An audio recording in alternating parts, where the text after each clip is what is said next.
Text, Jobcast by Indeed. Getting organized for the job search. Brandy Warwas, Job Seeker Experience. Hi everyone, and welcome to the Jobcast. Today, we're discussing tips for staying organized and motivated during your job search. Text, meet your hosts. Emily Aries, founder and CEO BossedUp.com.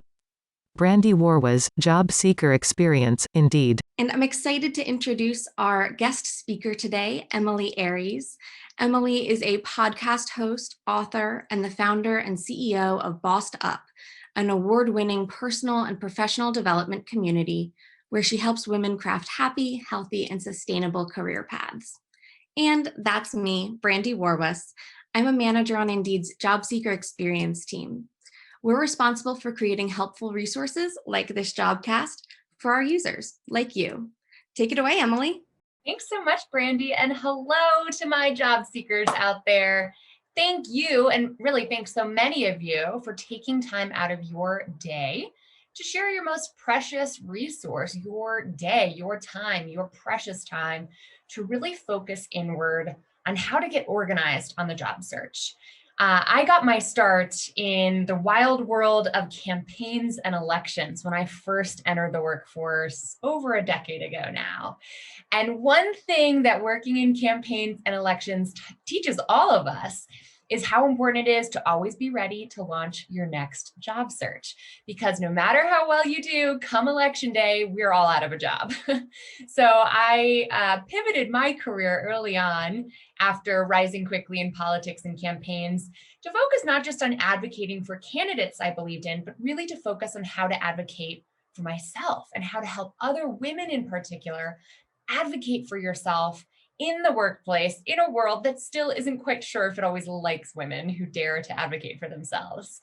Now, wherever you fall on the gender spectrum, this conversation today pertains to you, because what we're really going to break down is the step-by-step process for beginning to get really organized for the modern job search, which is such a multifaceted initiative. It's kind of like running a campaign, except instead of a candidate who you're supporting, the candidate is you.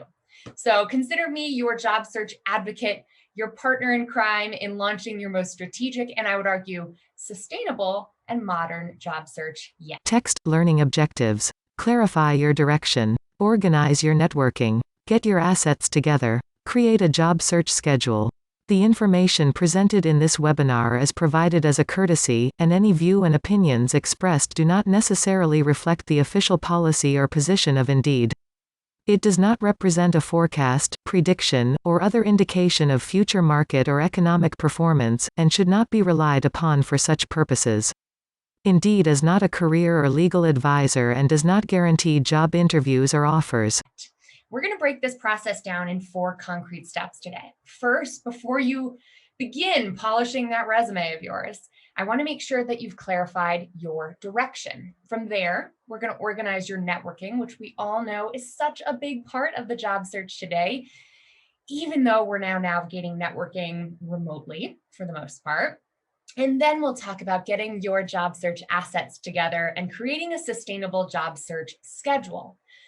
Now, whether you're a full-time job searcher who has been on the hunt and is, sending out applications pretty much every other day, or if you're someone who's trying to hold down a full-time job while searching on the side, the name of the game is sustainable. We want to set you up with the tools and the practices you need to be sustainably successful, because the reality of the situation is the modern job search can take months. I'm here to help you maintain that motivation and drive you need to get up each and every day and advocate for yourself. Now, Brandy's sharing with all of us today a corresponding handout that I highly recommend you download. Text, get the handout. www.indeed.com/career-advice/finding-a-job/job-cast-getting-organized. Not only does it have more details on myself and the free resources we have available at Bossed Up for all kinds of job seekers, but it also has interactive components that partner really well with what I'll be talking about today. It's an editable PDF. So if you download it right away, you can begin editing it and filling in the fields as we go through these exercises together. But if for any reason that doesn't work for you, don't worry about it. Like Brandy said, you don't need to be clicking on everything. Just stay focused, stay present, and we'll make sure to have time to answer any lingering questions that come up at the end. I know there's a lot of us on today. We've got a lot to cover, so I'm going to jump right in. And again, thanks for your time and attention today. I'm so excited about this topic. One of the biggest mistakes that I see job seekers make, and really I've been working with folks at the pivot points in career transitional moments in their lives since I launched Bossed Up in early 2013. So over the better part of the last decade, I've seen quite a few folks make this common mistake, which is to launch their job search without a clear sense of what they want. Text 1. Clarify your direction. Know your goals and audience. Spoiler alert, I know that desperate times make you lower your bar and make you think, whatever, I'll take whatever. I will literally do whatever you need me to do as long as it pays my bills.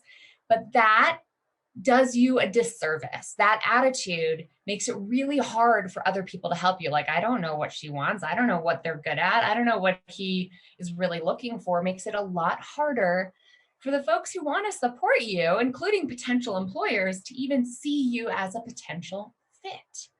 So resist the temptation to lower your bar, and clarifying your direction is the first and most important step for any strategic job search. And that's why we're here, right? We're not here just to run a half-baked job search, right?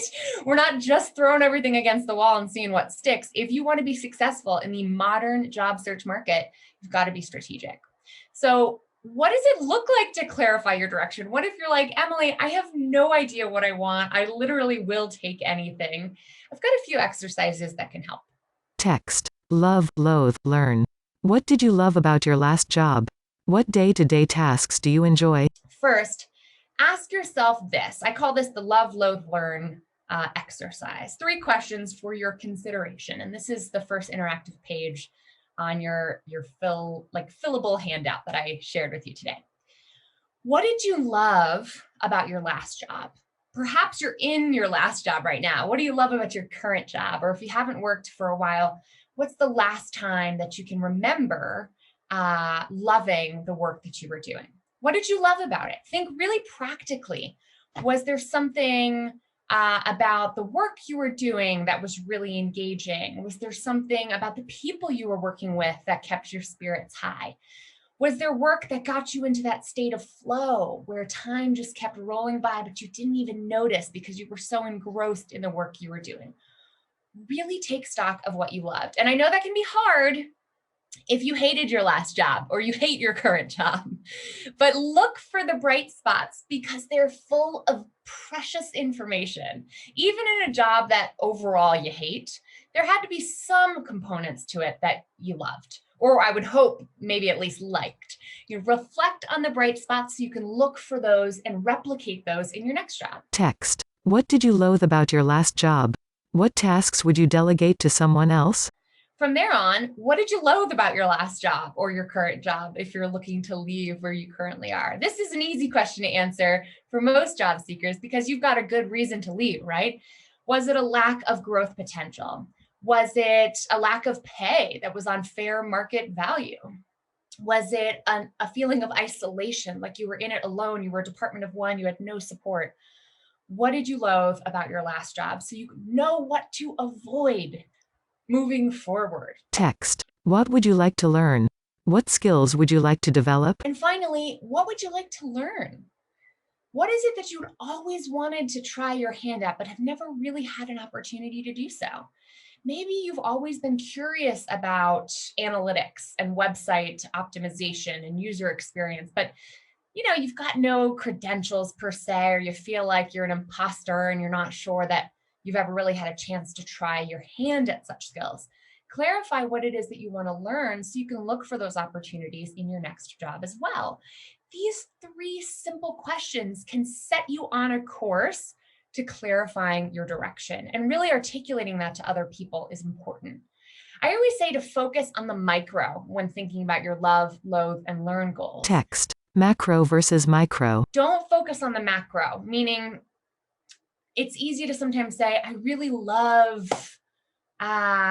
economics, and I really loathe public policy. That's too macro level. You got to get more into the nitty gritty of what are the actions that you were doing every day. You can't just say, I really love tech. I love the industry of tech. That's too macro. Get more granular. I love writing. I love getting up every day and facilitating team meetings. I love presenting. I love public speaking. I know very few people say that, but it's true. So figuring out the activities, the micro level tasks that really light you up, that's going to help set you in the right direction. Thinking too macro can kind of leave you spinning your wheels and not concretely identifying what job duties you would love to do. Now, I also would hold a or want to share a word of warning here about career transitioners. Jobcast. Changing careers. Go.indeed.com/changing careers. So if you're someone who's looking for a job in a totally different industry, which by the way, I did a past Jobcast on that you should check out here on indeed.com. I want you to be aware of what my fellow job search coach and career coach, Kathy Caprino, calls the pendulum effect. Text. Beware the pendulum swing. This is the tendency for career pivoters to swing so far away from the job that they're leaving that they tend to overcorrect. I'll give you a quick example. A friend of mine, Dominique, was working early on in her career as an investment banker on Wall Street. And while she was experiencing some elements of success, she was deeply unhappy. She did not feel fulfilled helping her very wealthy clients become even more wealthy. It just wasn't lighting her up, and it didn't seem like something she could motivate herself to continue doing for 30, maybe 40 years. So she decided she would quit her finance job and open a cupcake bakery. Who here has the bakery fantasy? I call that like the number one most common escapist fantasy for the white collar worker, which is someday I'm gonna give it all up for a bakery. And I tell you, I have that fantasy myself. Well, Dominique actually pursued that fantasy. And it turns out a few months into her cupcake bakery, she realized something. You know what? She said to me, I am more of a cupcake consumer than a cupcake entrepreneur. I think I may have overcorrected. But there were some elements of running her own cupcake bakery she really liked. She liked being her own boss. She loved the interesting intricacies of branding and marketing her own business and running a business and figuring out how to manage a team and run her own shop. But she actually missed some of the elements of the world of finance. So what she did is, after completely swinging in the opposite direction from Wall Street to cupcake bakery, she settled somewhere in the middle, launching her own business as a personal financial coach.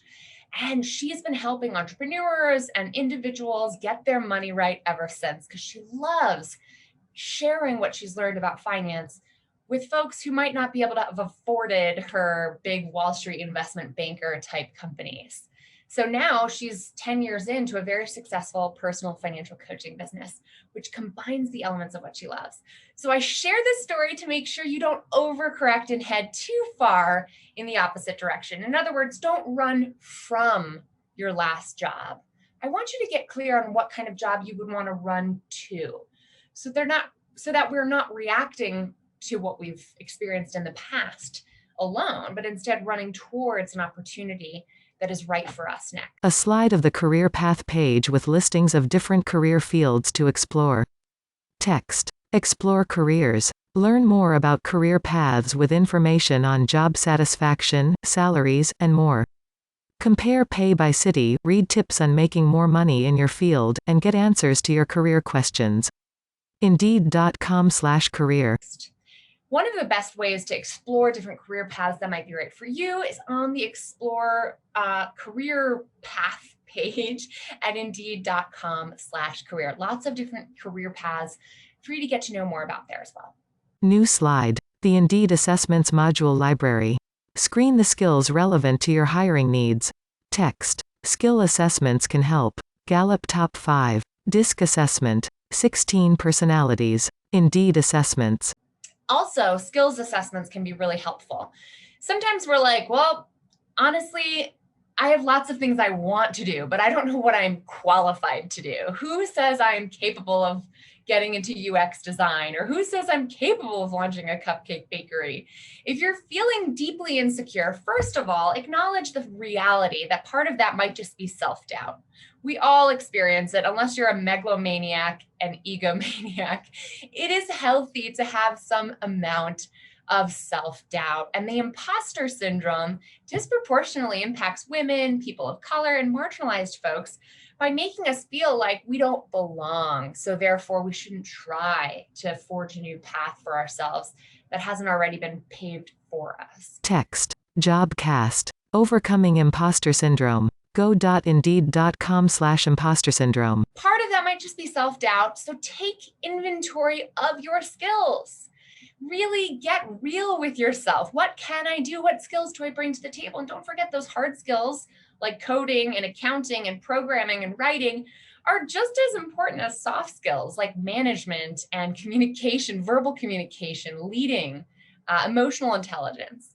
I like the Gallup Top 5 assessment. All of these assessments can be a good place to start. Text. Embrace your curiosity. You don't know what you don't know. And of course, Indeed's assessments are really helpful at comparing jobs that require certain skill sets and the skills that you already have. The reality is, you don't know what you don't know. There's always going to be that feeling of a leap of faith. It can make you crazy. It really does make you feel a little bit like you're walking on the wild side.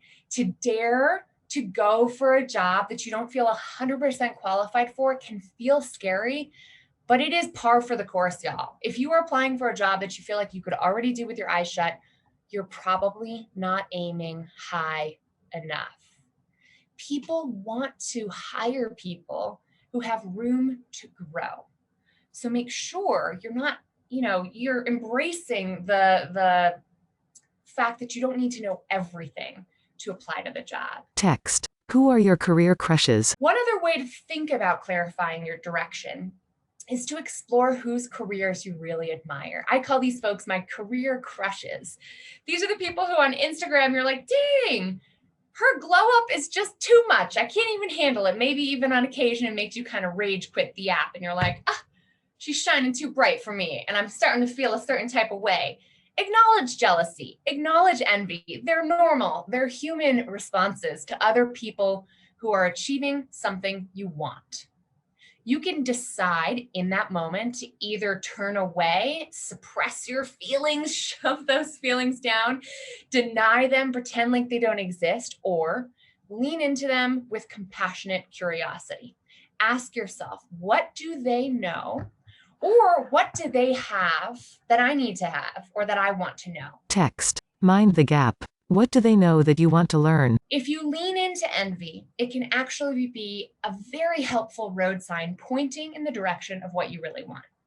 So once you've assessed those skills that you have and the skills that you need, perhaps to get to that next level, yes, it means looking at your inadequacies without apology and acknowledging the reality that we all have room to learn and grow.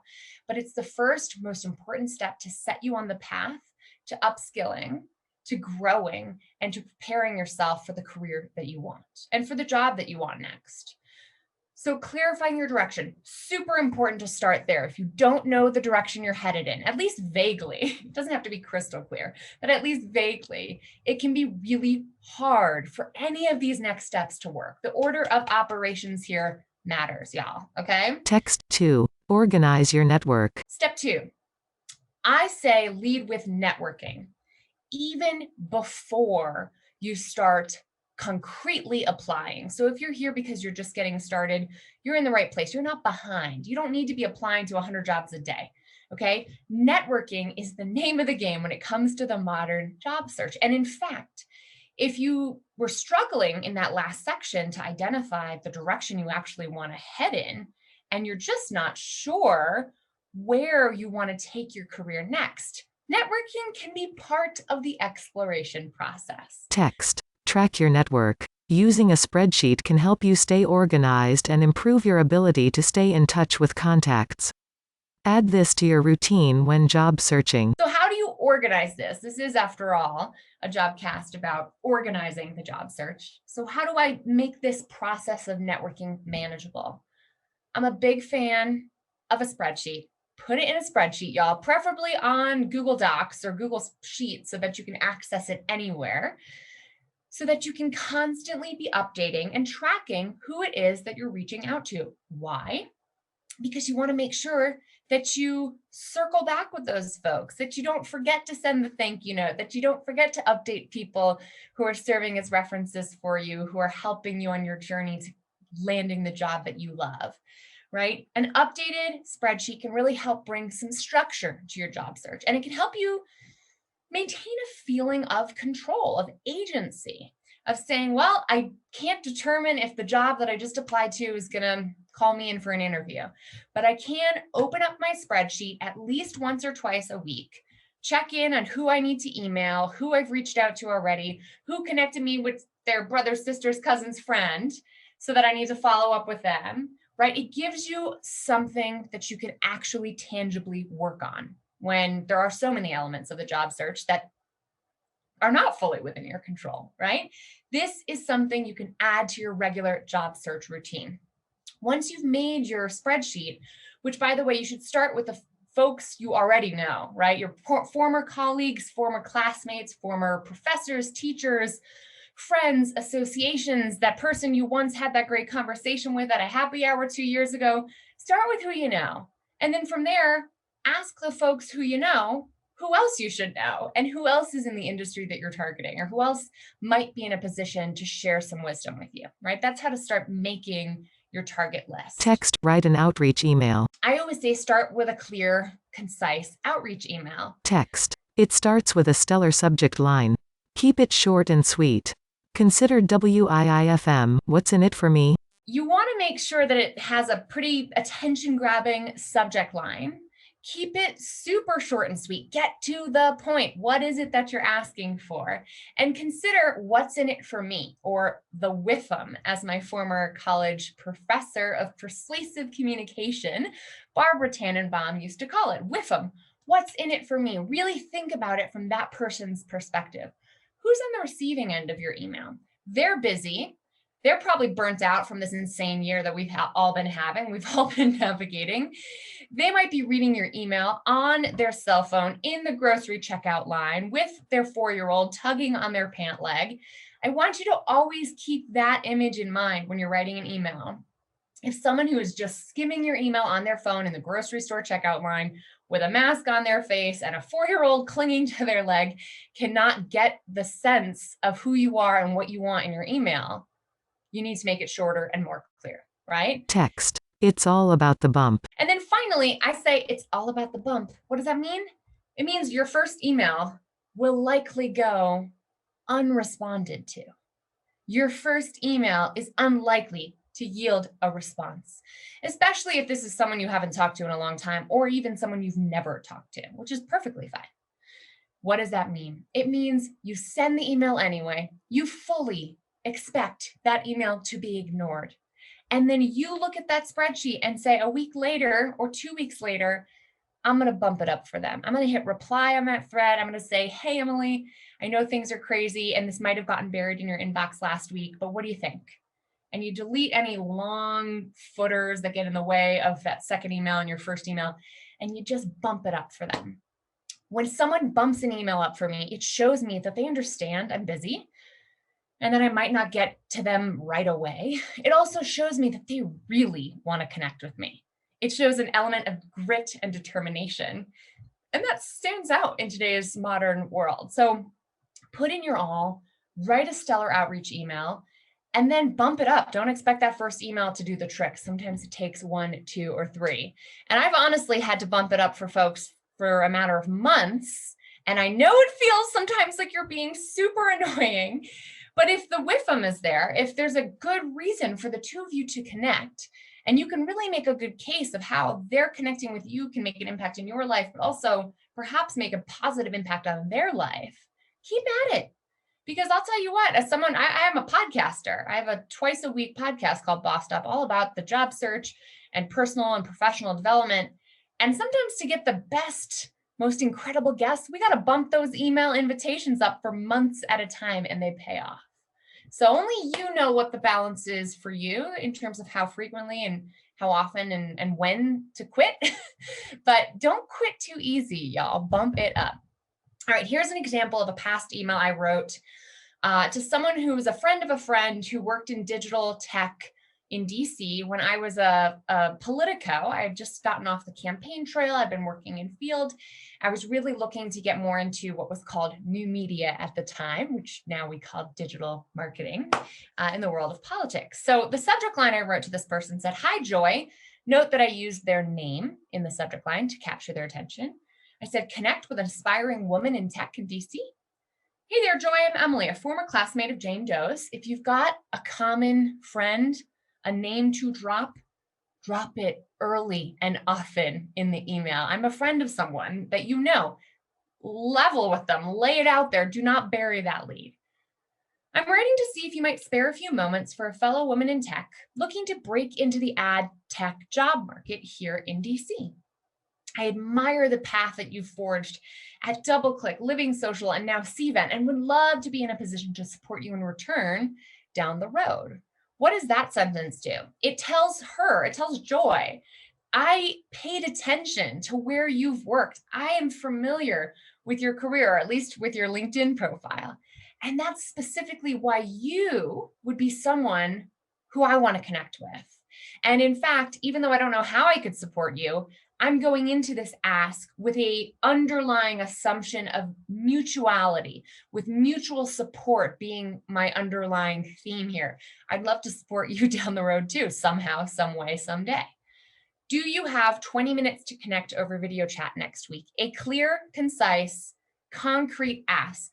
And I'm always recommending to job seekers ask for a live conversation, because no email, no text exchange, no DM back and forth can capture the same kind of relationship building essence of who you are, as well as a phone call, a coffee meeting, or a virtual video call can in today's day and age. Now, if that feels super short, it's because it is super short. If you've got more details to share, drop it in link form. You'll notice I dropped my personal website, emilyaries.com there. You might drop your LinkedIn profile, or if you've had a chance to build a CV website, drop it there.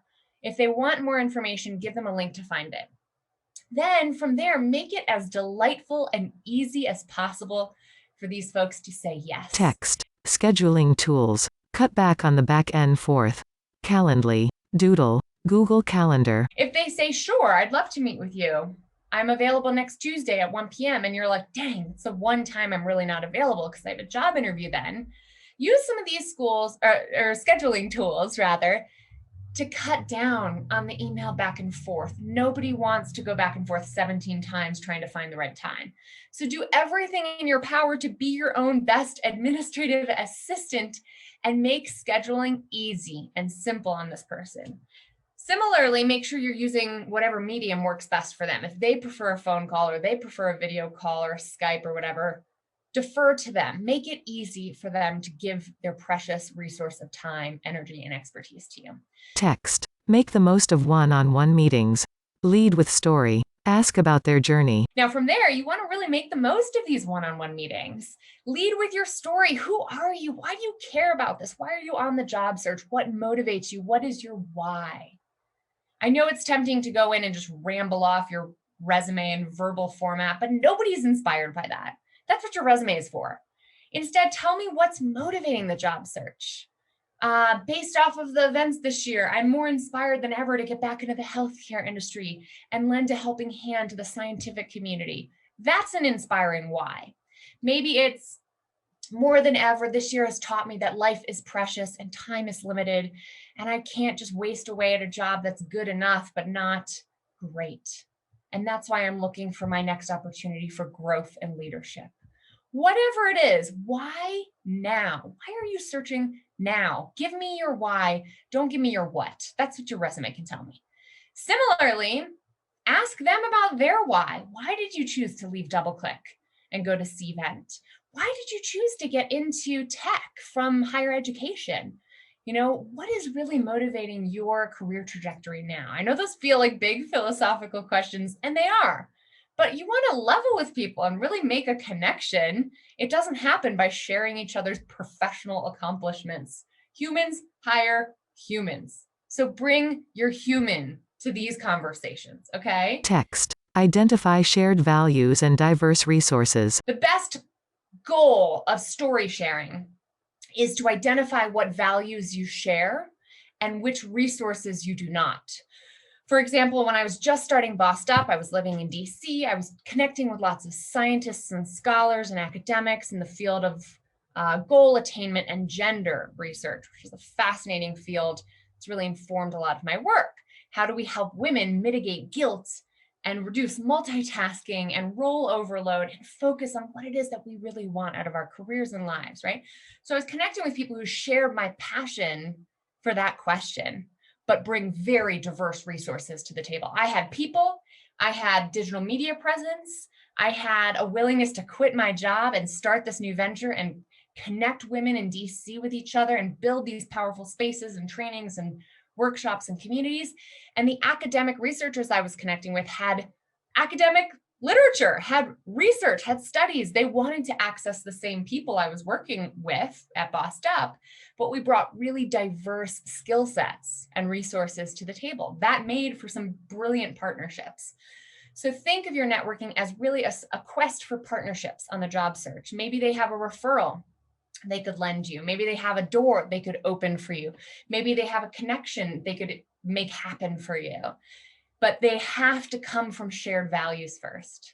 Why would they want to do that? Shared values. Identify shared values and diverse resources. Text. Land on a clear ask. And then always land on a clear ask. Ask for it. What is it that you want help with? What is it that would help you move your job search forward? It's always great to lead with that reciprocal element, right? Offering to help in return, even if it's just an ambiguous ask of, if there's ever anything else I can do for you down the road, please don't hesitate to reach out and follow up. It goes without saying, if you have a great conversation, you've gotten this far and you don't follow up, all of that work up until that point has gone for nothing. So don't ruin the relationship that's just starting to blossom by not following up with appreciation. Sometimes that looks like as simple as a text or an email expressing your gratitude. If someone really does you a solid and really goes out on a limb for you, send them a card, a handwritten note, a book, a box of candy. I'm a big fan of the gift, corporate gifting, but just know that there are some people who can't accept gifts because of influence and sort of trade. I don't want to say trade laws, but just know your industry norms. Public servants cannot accept gifts. So if you're in the public sector, don't follow up with a thank you candy box or a Starbucks gift card. But if you are in the private sector, whenever I have a networking meeting with someone, especially during this weird COVID remote work era, I almost always follow up with a $5 Starbucks gift card sent via email saying, thanks so much for sharing your time and expertise with me. Your next coffee's on me. I would have bought them a coffee in person if we were meeting up in person. So that's my way of doing it virtually. All right, you've clarified your direction. You've started the networking game, which we all know is so important to the job search process. Text 3. Get your assets together. Now, if you haven't already, it's time to get your assets together. So what do I mean when I say get your job search assets together? I mean, it is time to polish up that resume. Yes, I know this is such a huge subject. Text. Polish your job assets. Resume. Cover letter template. LinkedIn profile. Social media audit. It's the subject of standalone job casts in and of themselves. Your cover letter, your LinkedIn profile, your social media audit, whatever public or private personas that you're managing on social media. The reason I leave this step for third is because you're going to be better at editing that resume and writing that cover letter once you've spoken to multiple people in your field. Once you've discussed your why with people out loud, you're going to be better positioned to sit there and write your resume and write maybe a cover letter template that you can start from for use in future job applications from the perspective of, okay, who is it that I'm writing to? What is it that really stood out in my networking meetings thus far? Use networking as a gut check to inform your resume. Think about it. How many of you have been editing your resume into oblivion and listening to every single person's piece of feedback, including your sister who's not in your field, your dad who has been retired for 20 years, and all kinds of random people in your life who don't know your industry? That's not going to help you. You need to know who your audience is, and hopefully through networking, start talking to them and then bring that feedback into the editing process. I've got a job search accelerator program at Bossed Up called Hired. And our second week, we start to jump right into resume editing. But I always tell my clients, editing your resume is never done. I hate to break it to y'all, because I know we want to just cross it off our to-do list, but it is an iterative process. It is constantly evolving. So at the very least, when you go into polishing up your job search assets, you want to have a little bit of conversation and networking under your belt at that point, as well as introspection about your direction, so that you can really write a targeted and strategic job search material. So whether it's knowing your goals or knowing your audience, you need both to write a strategic, targeted resume and cover letter. I can't talk about each one of these or we will be here all day, but I'll definitely refer you to the other job casts Brandy's put on here at Indeed that go into much more detail. You just want to make sure as you are getting your assets together that your resume, your cover letter template, which I always refer to as just the baseline that you start from more customized cover letters that you write for different jobs, your LinkedIn profile and your social media should all speak to one another. Right? They should all share a consistent message, because consistency creates trust. So if I'm getting one version of Emily Aries on LinkedIn, which by the way, connect with me there if you haven't already, I feel like we could be friends there. But if I'm getting one version of Emily Aries on LinkedIn and a totally different version of Emily Aries at emilyaries.com or on my resume or on my Twitter account, you're going to start to scratch your head and think, whoa, is this person who she says she is? Like, I'm starting to get suspicious if this is even the same person. Consistency creates trust. And you got to assume your potential next boss is going to be Googling you, right? They're going to be looking into all of these elements. So you want to make sure there's consistency throughout. Lots of great resume and cover letter templates also available on indeed.com/career-advice. Text. Browse resume and cover letter samples. We've put together a collection of resume and cover letter examples for a variety of industries and job titles based on those most contacted for that specific job title. Indeed.com/career-advice. So be sure to check those out.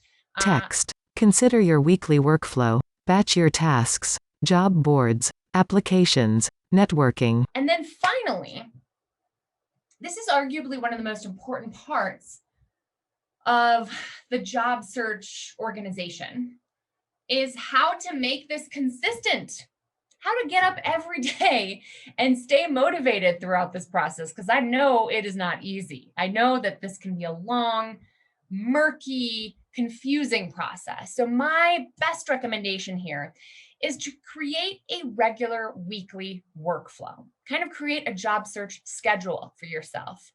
We humans are creatures of habit.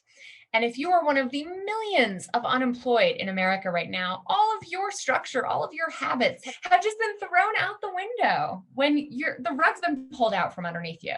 So it can be easy to just stay in bed under the covers away all day on your phone, halfway browsing the job boards, then halfway editing a resume, and then losing the motivation to get up. I get it. It's depressing. It's concerning. It is a demoralizing year all around. So how do we overcome that? One is just create structure for yourself and really to focus on what you can control. So for example, some of my full-time job search clients, they'll do Mondays for job boards. Every Monday they get up and say, okay, today my primary goal is to scour Indeed and all the job boards and my industry-specific listservs to just look for opportunities that interest me. That's my Mondays. I'm really focusing on exploring what's out there. On Tuesday, I begin to apply to one of the jobs that I identified as my 3 jobs that I'm going to apply to this week. On Wednesday, I'm going to connect with my network. I'm going to focus on hitting up my networking spreadsheet, following up with people, finding new connections, joining webinars like this one, connecting with people in the comments, following up with the guest speakers, and really fostering new relationships that could help me. Thursday and Friday, I'm going to send off application number 2 and application number 3. And the weekend, I'm going to give myself permission to rest, because rest and renewal is just as important. For my full-time job seekers, they might be busting their butt at their day job Monday through Friday with almost no brain space other than time on the weekends to apply to their job. I know it feels like applying for your next job is a full-time job sometimes. So here's how their weekly workflow might look. One of my job search clients who's working full-time says, my goal throughout the week is by Friday night to have scoured the job boards and to have identified the 1 or 2 jobs I'm going to apply to that weekend. Saturday morning, I'm going to wake up. My house is going to be a mess, and that's okay. I'm not doing anything around the house. People might be wanting to go out to brunch with me. I'm going to say no, because Saturday mornings are for applying to those jobs that I identified during the week. Sunday is when I reschedule those emails to go out to my network, to reconnect with my network on, maybe I'll have them automatically sent Monday morning, but Saturday morning is when I apply. Whatever workflow works for you, set it. Text. Focus on a goal you can control. Put it in your planner, put it in your Google Calendar, wherever you need to put it. Consider what weekly workflow is going to work best for you. And then every week, reevaluate. Is this working? Is this not? If so, how do I need to adjust it? Focus on what you can control. You can't control how likely that other person is to get back to you promptly. It might take the dream job that you just applied to might wait 3 months to get back to all candidates. And that can be really frustrating. So to sustain your motivation, focus on the benchmarks you can control. How many jobs did I apply to? How many jobs did I identify that I want to apply to? How many networking meetings did I have?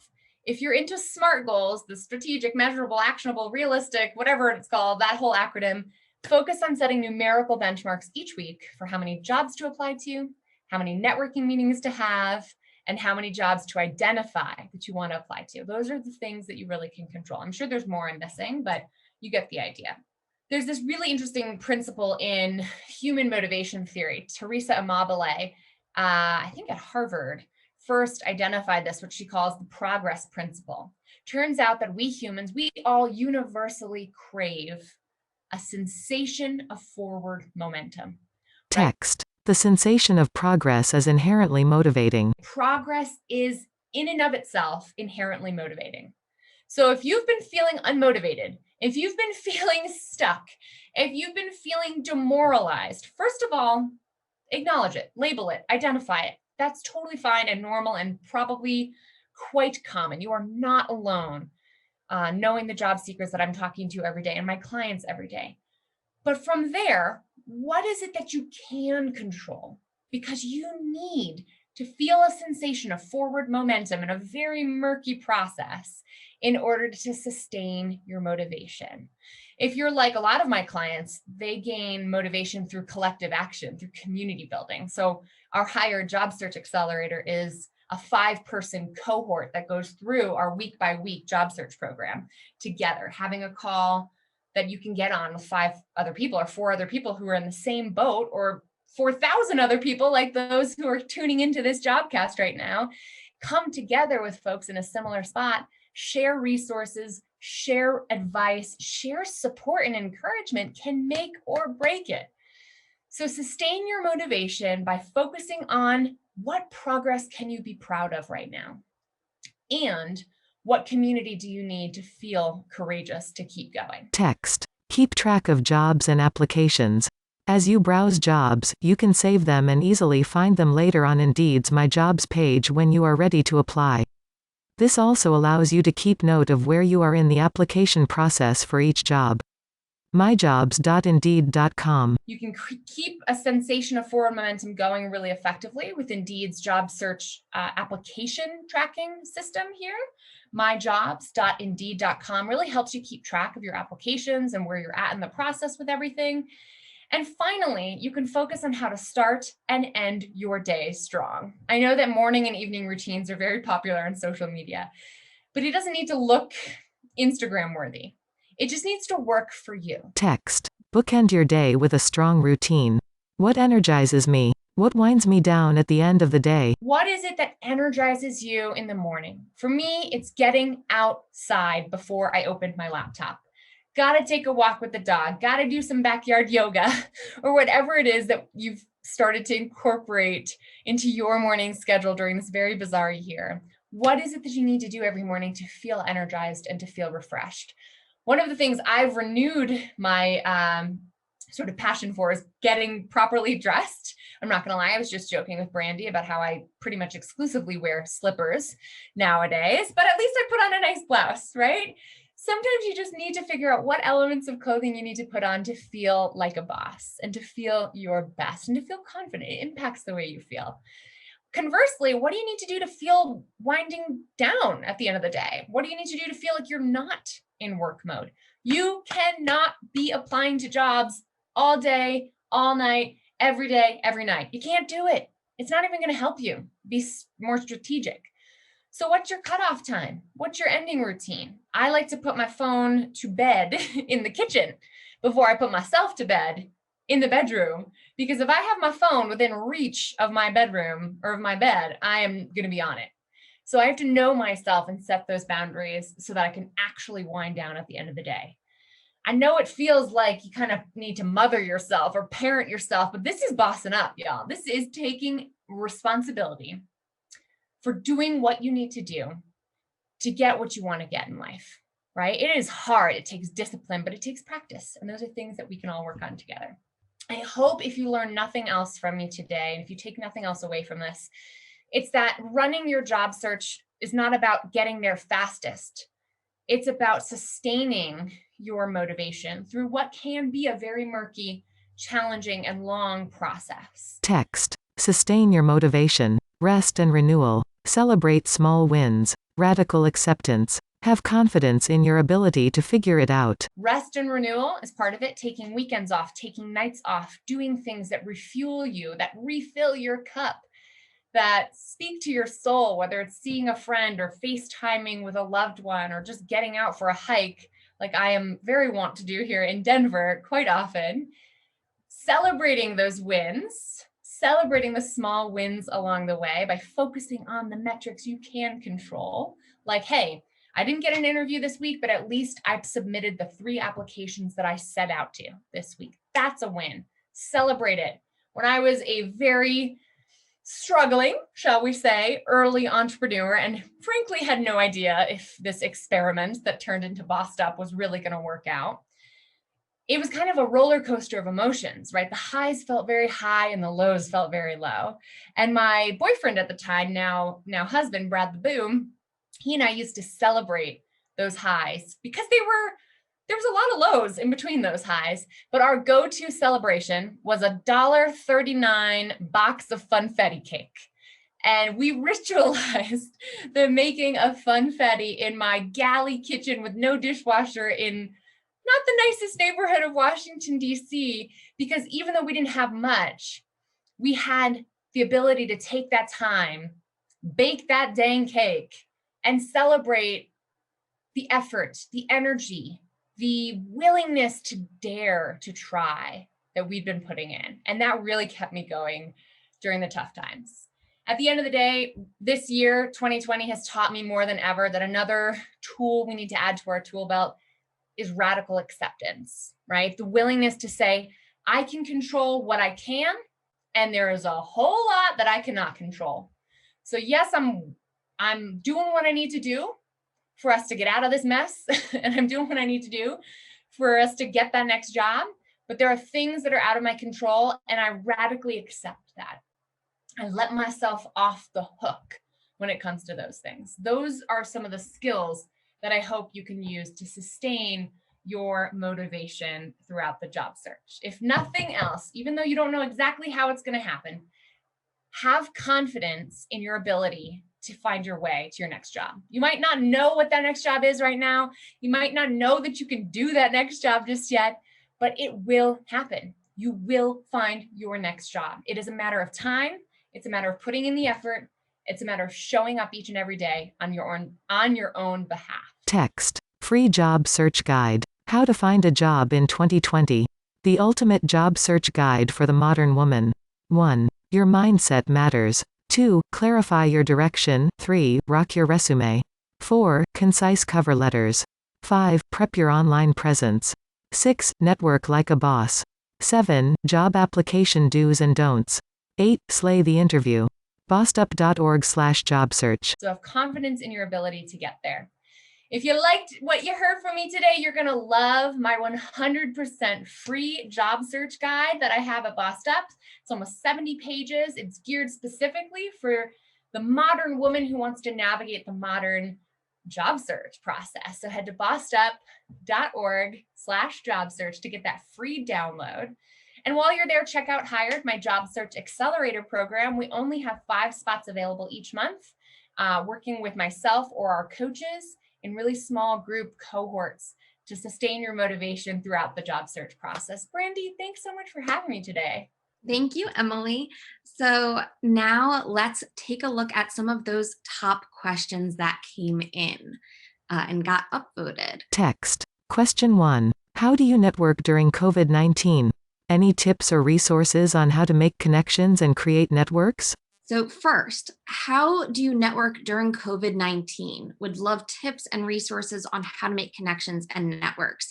I know you hit on this a little bit during the presentation, but anything to add there, Emily? It's a tricky question for sure, but a client of mine recently shared this great pro tip, and I want to share it with y'all now. She is in a very niche industry. She is in my Hired Accelerator program, and she's trying to get from accounting into forensic accounting, which is kind of like white collar crime, very specific niche field. And she's kind of struggling to find people in that field that she can connect with, because people in forensic accounting are frankly quite good at keeping a low profile. It's part of the job.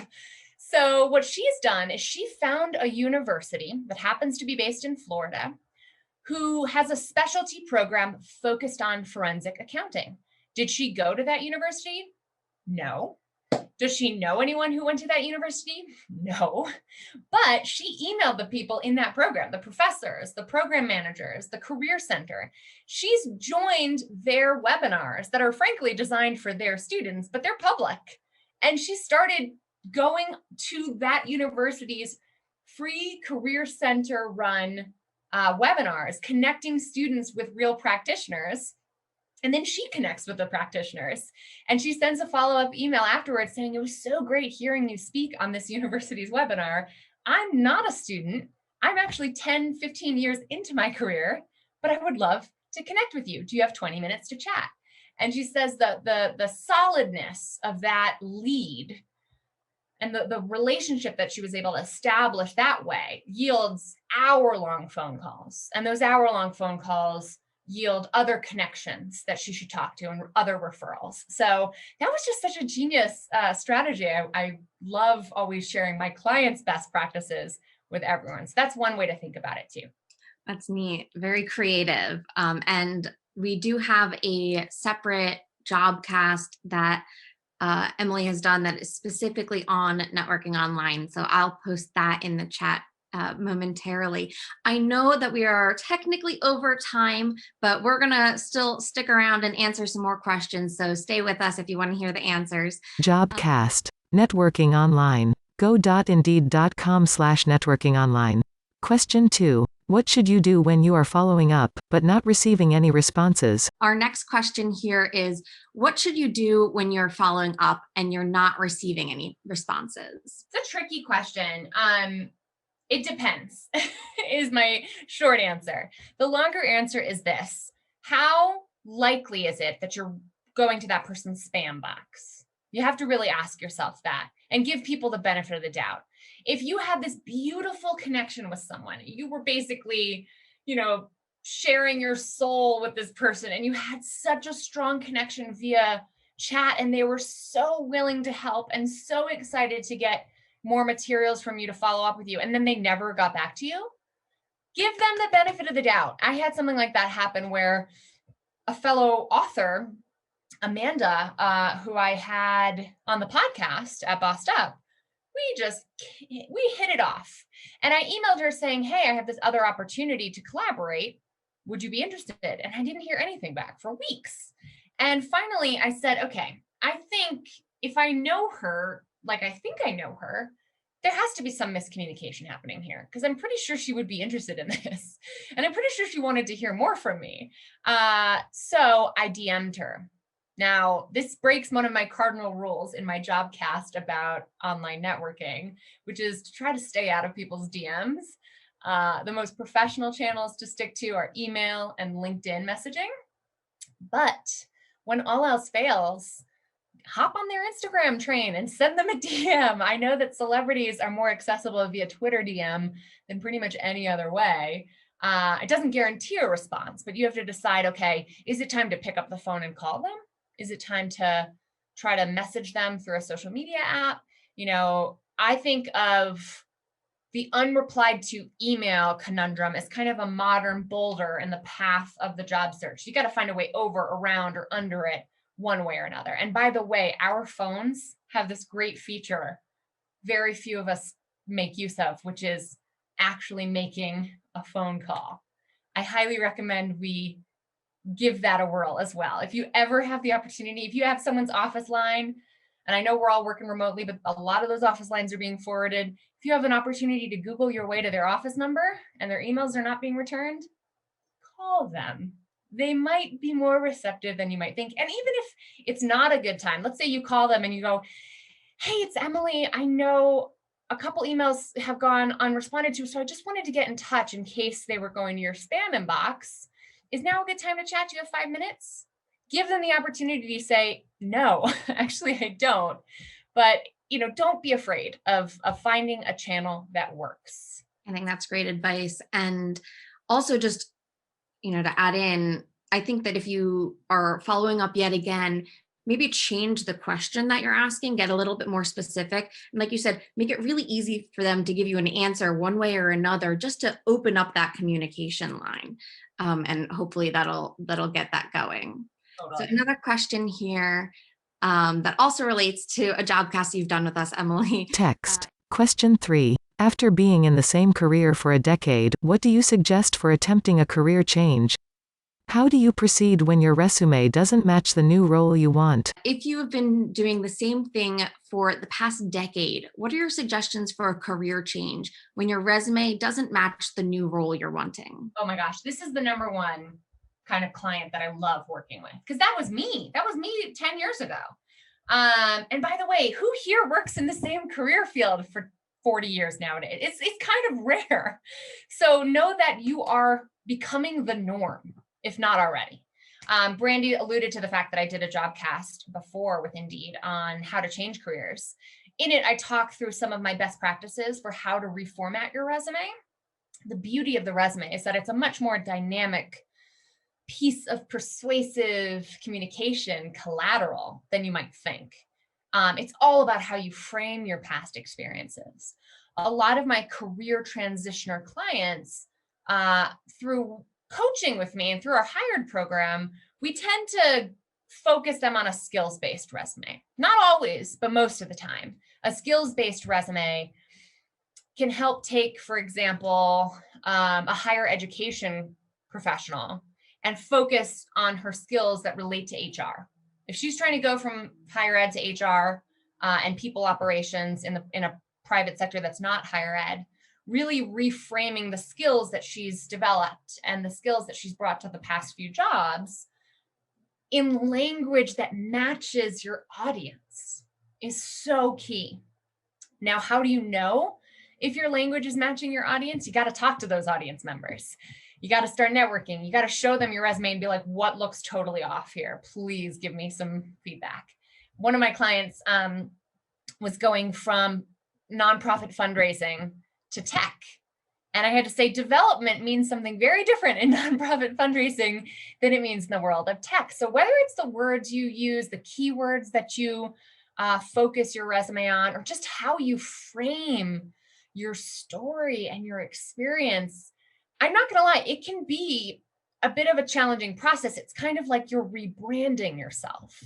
You're repackaging your skill sets as a former attorney turned passionate public advocate for the homeless, right? Like you can take that past skill set and make it work for where it is that you want to go next, but you really need to explain your why. Why is it that you're transitioning? Why are you motivated to transition? And spoiler alert, it can't be because you hate practicing law.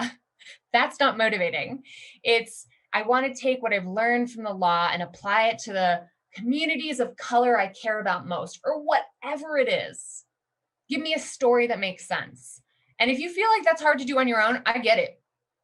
It's really hard to reframe yourself. It's hard to see yourself, much less re-see yourself in new light. So that's something I work with my clients on a lot. And Brandy can, I'm sure, drop a link to the career transitioner jobcast I did, which is definitely worth taking a closer look at too. Yep, I just added that link to the chat, and I'll also add in that the Career Explorer tool that we talked about earlier in the presentation is a great resource if you are changing careers or looking to change careers, because it lays out everything from skills that we've seen that job postings in this field usually require. What are the education backgrounds you'd need to succeed in here, and also gives you access to a lot of the jobs that are within that field, and you can scan those job postings to get a better understanding of that language, those keywords, what's going to make you seem like you actually fit within that industry. So definitely a good resource. If I can add to, you just made me think of this, some industries will require retooling, right? I have a client who is an accountant, so is a trained accountant, and for the past 2 years has been taking every certificate course, every short-term degree program she could get her hands on to get into UX design.